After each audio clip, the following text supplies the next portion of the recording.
Hello, my name is Amanda Nietrauer, and this is my presentation comparing the established luxury hotel chain, the Ritz-Carlton, and the hospitality industry disruptor, Airbnb.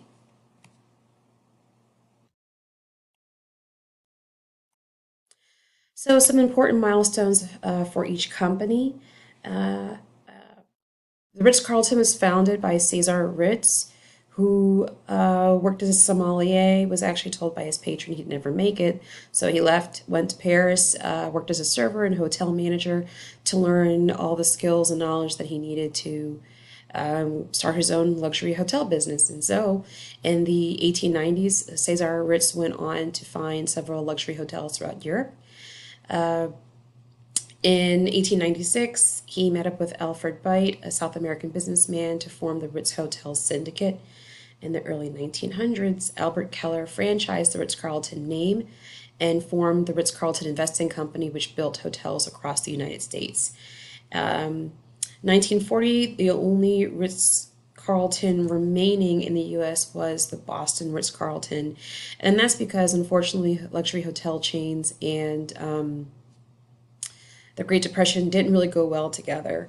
But then in the 1960s, a company named Cabot and Forms, headed by Gerald Blakely, bought the naming rights and in 1978 received the trademark. In 1983, Blakely sold the Boston Hotel and trademark to Atlanta developer William Johnson, and the Ritz-Carlton Hotel Company LLC was formed. In 1998, Marriott International purchased a large portion of interest in the company, and the Ritz-Carlton Luxury Group joined the Marriott International portfolio. And then in 2018, the Ritz-Carlton Company received the rights to the name internationally. The Ritz-Carlton hotel brand has maintained its rigorous standards of providing its guests with a high-class experience, catering to them and making their stay at the Ritz the most enjoyable of experiences. And then Airbnb, in 2007, it was founded by three roommates who essentially could not afford their rent in San Francisco, and started by setting up air mattresses and charging people $80 to stay. And that's how Airbnb was founded. They were having trouble raising capital, so in 2008 they raised $30,000 by selling Obama and McCain themed cereal boxes at the Democratic National Convention, and they were able to put this money towards their company. 2009, they joined Y Combinator and acquired $600,000 in capital from Sequoia Capital.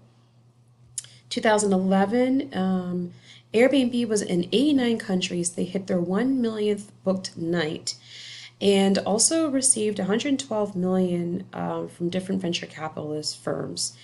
And they also won an important award from South by Southwest that year.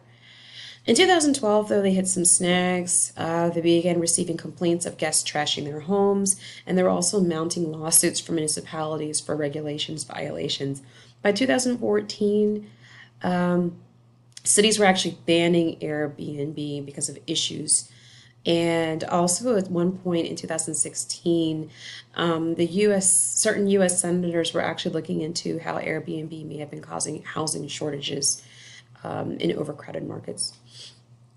But in 2016, they got their footing again, and that year through 2019, they made several strategic launches and acquisitions, including the Airbnb experiences, the acquisition of Luxury Retreats, which is a luxury vacation rental company, and the acquisition of Hotel Tonight in 2019, which is an app and website that helps people book last-minute hotel reservations. So, value discipline. So, the Ritz-Carlton, we are ladies and gentlemen serving ladies and gentlemen is the motto that exemplifies the anticipatory service provided by all of its staff members that customers will enjoy. They have received all major awards in the hospitality industry, and leading consumer organizations can give to a hotel. And this includes the U.S. News and World Report for Best Hotel Rankings 2018 for various locations across the globe. They're also a two-time Malcolm Baldrige National Quality Award winner, which is the nation's highest presidential honor for performance excellence within an organization. So these are just some examples of how the Ritz-Carlton has very strong values, but also has made them an industry and product leader and one that leads in customer value. Airbnb has two types of customers, hosts and guests. And by making their customers partners, it has created a platform that creates value for everyone. So for their hosts, it creates value out of an unused asset. And for guests, they get a customized, affordable, and authentic experience. And as a leader in the sharing economy, they really have turned the hospitality industry upside down and have forced hotels to really reimagine their own business model. And by 2015, they had over 1.5 million listings offered in 34,000 cities and over 190 countries. Twice as many rooms as the biggest hotel chains and 3 times the international coverage. And they consider its commitment to their mission and values, but also their unrelenting belief in honest two-way communication, something that has really helped bolster them, keep them competitive. And that is between the owners and employees, but also the company and their guests. And they believe strongly in cultivating a culture of empathy and understanding internally, because their motto is all about everyone belongs. And so the primary customers, the Ritz-Carlton, includes business executives, leisure travelers, corporate teams, families from the upper and middle class sections of society. And for Airbnb, it really is a broad range of people who live somewhere desirable, who are looking to make extra money. And then for guests, people wanting a unique experience and, quite frankly, trying to save some money. And so customer loyalty. So the Ritz-Carlton has very strong brand equity. Employees are empowered to spend up to $2,000 to make any guest happy. And this actually has created a series of what's called wow stories, which are stories that employees share about things they have done to go above and beyond a customer's expectations to really make them feel special and feel cared for. And these stories are now being recorded and put up on social media and the internet for people to view. And of course, there's consistency in service across all the properties. And then with Airbnb, they've holistically built a loyal customer base with the core branding messaging of belonging. And they've really taken the time to understand what matters most to hosts and travelers. And people are more likely to believe other people and other customers than the company itself. And so by having over 250 million reviews, this has really bolstered Airbnb's customer loyalty and helped them to retain customers. So as far as digital transformation for both companies, it has to do with their innovation in their mobile app. So in 2012, Ritz-Carlton introduced their mobile app, but in 2014, they won a finalist spot for the best innovation for a hotel from the Hospitality Awards. And they were actually the first luxury hotel to create the mobile app. And this gives guests a personalized experience. They say that the vision is to bring our legendary personalized experience to our guests through their smartphones, not to replace our services with the smartphone. And they were the first luxury company to engage in this type of digital technology with their guests. And then Airbnb, of course, in 2011, they won the South by Southwest Award for the Breakout Mobile App Award. And this really helped Airbnb to get to where they are today because of the recognition, but also the money that came as a result. And then using AI and big data, so the Ritz-Carlton and Marriott International, they partnered with company Cortex to help accrue and comb through the data that they were getting. So they're using that to compare data with other luxury hotels and also internally to see how they compare.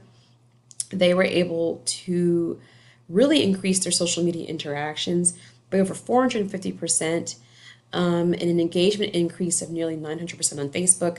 And then on Instagram, total interactions rose by 20%, with an engagement increase of 16%. In Marriott International, they use the Marriott chat box, which helps applicants through Facebook and Facebook Messenger to navigate the many properties and the many types of jobs to really help people choose the right jobs to apply for.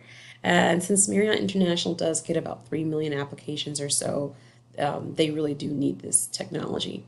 And then for Airbnb, they consider data to be the voice of the customer, and data science and data the science of that voice.